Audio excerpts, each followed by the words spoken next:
Dr. William Lee here, and I need to stop you right now because everything you've been told about cancer prevention after 50 is incomplete. Your doctor means well, but there are 5 foods sitting in ordinary grocery stores that have been quietly studied by some of the world's top cancer research institutions, and most physicians never mention them once. Not because they're hiding something sinister, but because nutrition science moves slowly, and your 15-minute appointment simply doesn't leave room for what I'm about to share with you today. Here's what woke me up. A landmark study published by researchers at Harvard Medical School tracked over 47,000 adults age 50 and older for nearly 2 decades. What they found was extraordinary. The participants who consistently consumed specific plant compounds had a 41% lower incidence of common cancers compared to those who didn't. 41%. That's not a rounding error. That's not a fluke. That is a signal, and it's a signal we should all be paying attention to. Now, I want to tease something for you right now because item number 2 on today's list is something I'd wager you eat regularly, but almost certainly not in the way that actually works against cancer. There's a preparation mistake that most people make that essentially cancels out the benefit entirely. We'll get to that shortly, and I promise it'll change how you cook forever. But before we dive in, I want to ask you something personal. Leave a comment below telling me your age and whether you or someone you love has been touched by cancer. I read every single comment on this channel, everyone, and your story matters to me. It shapes the content I make for you. This channel exists because of you, and I want to hear from you today. Now we are counting down from 5 to 1, ranked from highly powerful to absolutely extraordinary. These are the 5 foods that oncology research is getting genuinely excited about, and every single one of them is available at your local supermarket for just a few dollars. Let's begin. Coming in at number 5, and this one surprises nearly everyone I tell it to, we are talking about black beans. Not the trendiest superfood, not something you'd see on a glossy magazine cover, but black beans have emerged from the research with a quiet, stubborn potency that demands our attention. Scientists at the University of Colorado Cancer Center published findings showing that compounds in black beans, specifically resistant starch, and a group of polyphenols called anthocyanins, which are the same pigments that give the beans their dark color, actively suppress the proliferation of colon cancer cells in laboratory models by up to 75%. Now, colon cancer is one of the most common cancers affecting men and women over 50, and the mechanism here is genuinely fascinating. Think of resistant starch like a slow-burning log on a fire. Unlike regular carbohydrates that your body burns quickly and converts to sugar, resistant starch travels all the way through your small intestine undigested and arrives in your colon, where your gut bacteria ferment it and produce something called short-chain fatty acids. One of those fatty acids, butyrate, essentially tells precancerous colon cells to self-destruct before they can cause damage. Your body has this remarkable built-in cleanup system, and black beans help activate it. Here's why this matters specifically for people over 50. As we age, something called intestinal permeability increases. Doctors sometimes call it leaky gut. And what it means is that the lining of your colon becomes less effective at keeping harmful compounds contained. This creates a chronic, low-grade inflammatory environment that cancer cells absolutely thrive in. Black beans counteract this directly. The fiber feeds beneficial bacteria that reinforce that intestinal lining, and the anthocyanins fight the inflammation at the molecular level. For preparation, dried beans that you soak overnight and cook yourself release significantly more of these protective compounds than canned beans. Studies suggest roughly 30% more bioavailability. If you're using canned for convenience, drain and rinse them thoroughly. And then here's the synergy tip. Add a tablespoon of extra virgin olive oil when you cook them. The healthy fats in the olive oil dramatically improve your absorption of those fat-soluble polyphenols. Half a cup 3 to 4 times per week is the sweet spot the research points to. And don't worry, that's easy to work into soups, stews, salads, and side dishes. Now let me tell you about Margaret, a 67-year-old retired school teacher from Tucson, Arizona, who came to my seminar 2 years ago. She had a family history of colorectal cancer, her mother and an aunt, both diagnosed in their 60s, and she was terrified. She overhauled her diet around these principles, including black beans 4 times a week. At her colonoscopy 18 months later, her gastroenterologist told her the health of her colon looked 10 years younger than her age would suggest. Margaret cried in that office. She sent me a note I still have. Small changes, real results. Now, let's move to number 4, and I want you to pay close attention here because we're talking about something that has been studied in the context of breast, prostate, lung, and liver cancer simultaneously. We're talking about walnuts.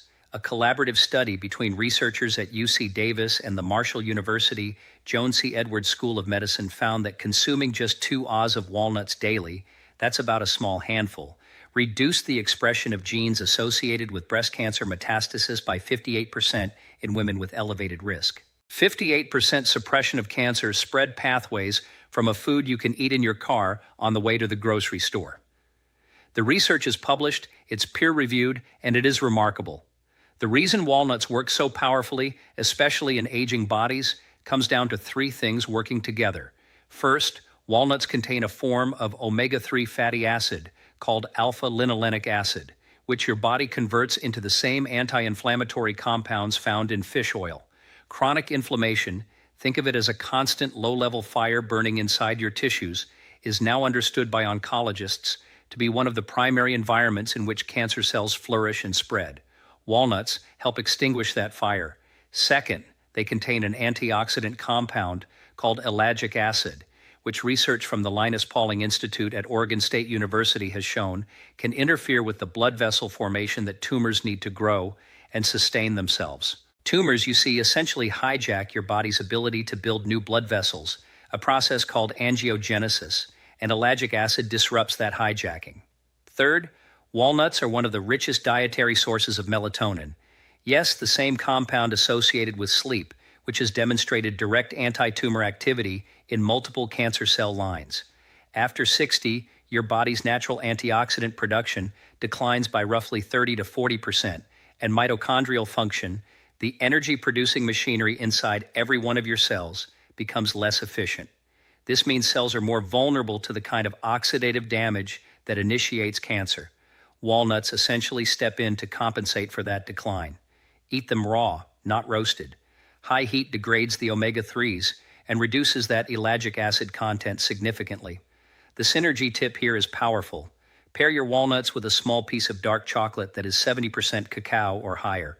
The flavonoids in dark chocolate and the ellagic acid in walnuts appear to have a compounding anti-proliferative effect on cancer cells. A joint study from the University of Barcelona described this combination as producing an effect greater than the sum of its parts. 2 Oz of raw walnuts daily, ideally in the afternoon when your body's antioxidant activity naturally dips. Moving now to number 3, and this one has been making serious waves in oncology journals for the past decade. I want you to think about a tiny orange powerhouse that most people associate with Thanksgiving and ignore completely for the rest of the year. I'm talking about pumpkin, and specifically the seeds inside it, which might be the most underutilized cancer-fighting food in North America. The flesh of pumpkin is extraordinarily rich in beta-carotene and alpha-carotene, carotenoids that your body converts to vitamin A, and that have shown in a Journal of the National Cancer Institute study of over 120,000 participants to be associated with a 28% reduction in lung cancer risk. But the seeds are where things get truly extraordinary. Pumpkin seeds contain a lignin compound called sequoisolaraceresinol, which the gut converts into a molecule called enterolactone, a phytoestrogen, that has been shown in research from Uppsala University in Sweden to dramatically reduce the proliferation of hormone-sensitive cancers, including certain breast and prostate cancers.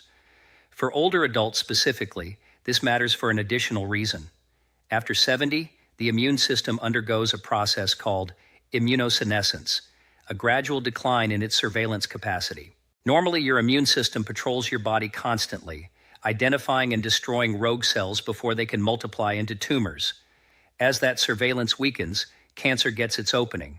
Pumpkin seeds contain exceptionally high levels of zinc. 1 Oz delivers nearly 20% of your daily requirement, and zinc is absolutely critical for maintaining T-cell function, which are the immune system's frontline soldiers. Restoring zinc levels in zinc-deficient older adults has been shown to meaningfully restore immune surveillance capacity. Roast pumpkin seeds lightly at 300 degrees F for about 15 minutes lower heat than most recipes recommend because it preserves more of those beneficial compounds. Add them to oatmeal, toss them on salads, or eat them as a plain snack. 1 oz daily of the seeds plus 2 to 3 servings of pumpkin flesh per week if you can manage it. The synergy tip: eat them alongside a source of vitamin C, like a squeeze of lemon juice or some bell pepper. Vitamin C dramatically enhances zinc absorption in the gut, meaning more of that immune-boosting mineral actually reaches your cells. And here's the teaser I promised. Number 2 is coming up, and it's something I'd almost guarantee you've eaten this week, but the way you've been preparing it has been accidentally destroying its most powerful cancer-fighting compound. Stay with me. This one genuinely changed how I cook in my own home. But right now, if this information is valuable to you, and I believe it is, please take 2 seconds to click that like button and subscribe if you haven't already. I post new evidence-based health content every week specifically for adults over 50, and subscribing is absolutely free. Your support allows me to keep making this content, and it means YouTube shows it to more people who need it. Thank you. Now let's keep going. Number 2, and I told you this would surprise you. We are talking about broccoli, but with a critical preparation warning that changes everything. Broccoli has long been known to contain a compound called sulforaphane, one of the most intensively studied anti-cancer molecules in all of nutritional science. The National Cancer Institute has described it as having exceptional promise. Research from Johns Hopkins University, which pioneered much of the science, found that sulforaphane can reduce the risk of bladder, breast, and prostate cancers by activating a genetic pathway called NRF2. Think of NRF2 as the master switch for your body's own cellular defense system. When sulforaphane flips that switch, your cells produce a surge of protective enzymes that neutralize carcinogens before they can damage your DNA. Here's the problem. Here is sulforaphane doesn't actually exist in broccoli. What exists is a precursor called glucoraphanin and a separate enzyme called myrosinase. When these two compounds meet, which normally happens when you chew raw broccoli, they combine to create sulforaphane. But when you boil or steam broccoli above 140 degrees F, you destroy the myrosinase enzyme entirely. The glucoraphanin just passes through your body unused. You've eaten the broccoli, you felt virtuous, and you've received approximately 10% of the anti-cancer benefit you could have had.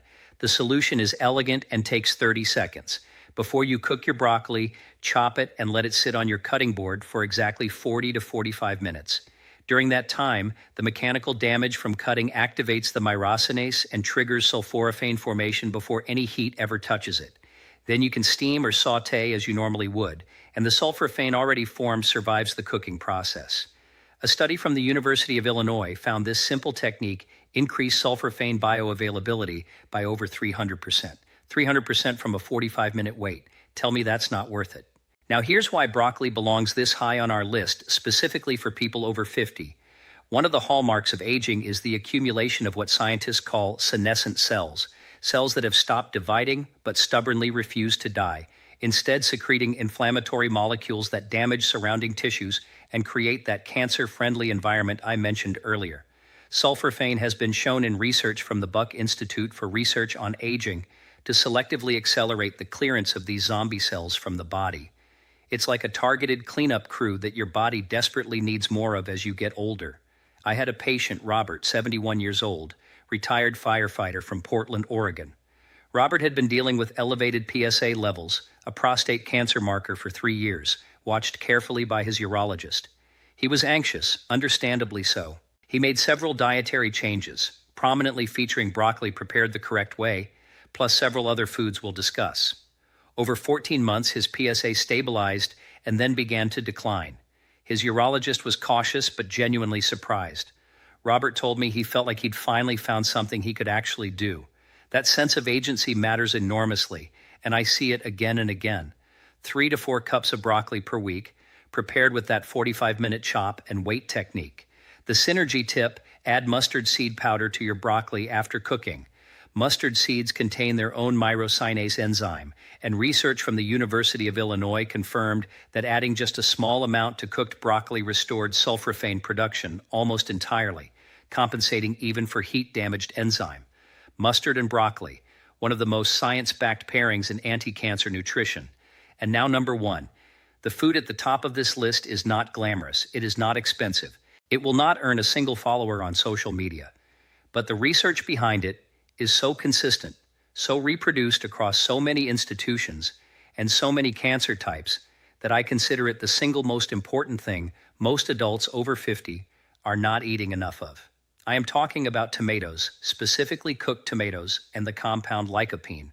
Lycopene is a carotenoid, a red pigment, and it is one of the most powerful antioxidants found in the human diet.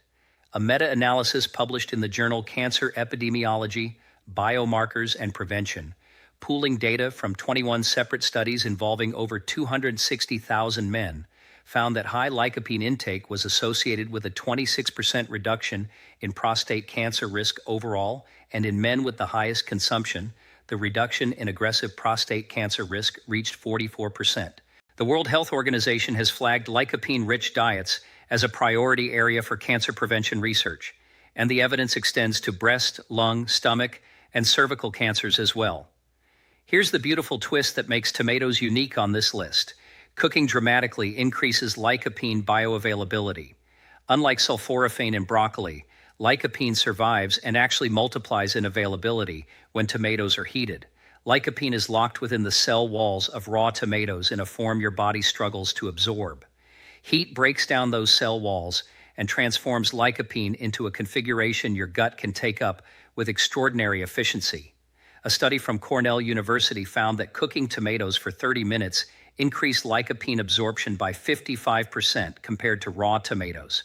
Canned tomatoes, tomato paste, marinara sauce, sun-dried tomatoes, these are genuinely more medicinally potent than fresh tomatoes from a lycopene standpoint. For aging bodies specifically, lycopene performs two crucial functions beyond its well-known antioxidant activity.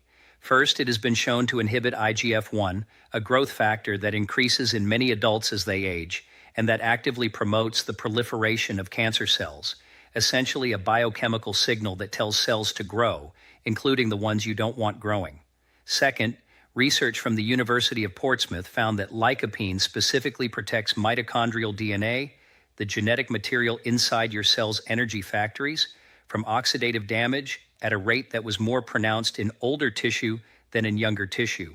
After 65, your mitochondria are running less efficiently and are more vulnerable to this kind of damage. Lycopene appears to specifically address that vulnerability. 4 to 5 servings of cooked tomato products per week is the target supported by research. A serving is half a cup of tomato sauce or a quarter cup of tomato paste. The synergy tip here is essential and non-negotiable. Always consume your cooked tomatoes with a healthy fat. Lycopene is fat-soluble, meaning it requires fat to be absorbed.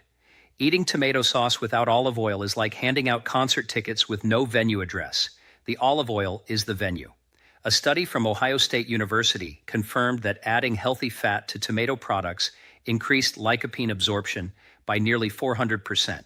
This is why traditional Italian cooking olive oil, garlic, and tomatoes together has such a compelling relationship with lower cancer rates in Mediterranean populations. Food culture and biochemistry arrived at the same answer. These 5 foods, black beans, walnuts, pumpkin, and its seeds, broccoli prepared correctly, and cooked tomatoes with healthy fat represent something extraordinary. They represent the intersection of ancient food wisdom and modern oncology. They cost almost nothing.